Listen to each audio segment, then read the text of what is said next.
ఏంటివన్నీ? ఇదేంటి ఇట్లా? ఈ కత్తెరేంటి? ఈ పాలగిన్నేంటి?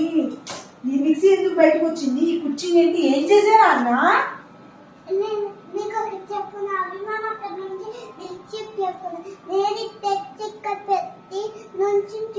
ఏంటి ఆ బూస్ట్ అదేనా?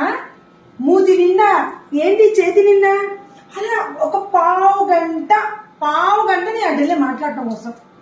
బాబా బాబీ ఇచ్చు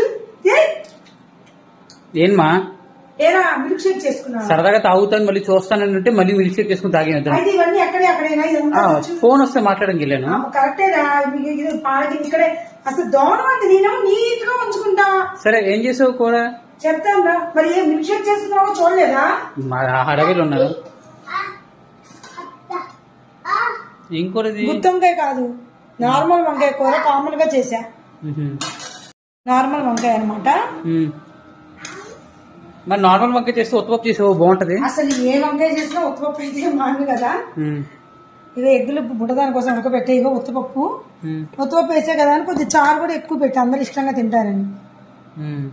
ఏమో దానికి ఉడకబెట్టి, ఇదేమో దోసకాయ బజ్జీ పచ్చడి చేసా.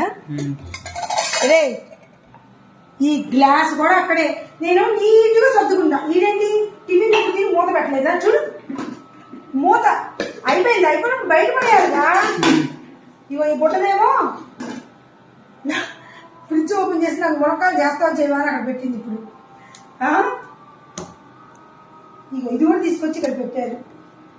శివాని ఇంతేనండి. పిల్లలందరూ ఇంట్లో ఉంటే రచ్చ రంబోలానే చిరాకు. మన శుభ్రం వాడేమో అసలు ఉండలేము ఈ పిల్లలతో. ఇంతే. నేను నచ్చితే లైక్ చేయండి.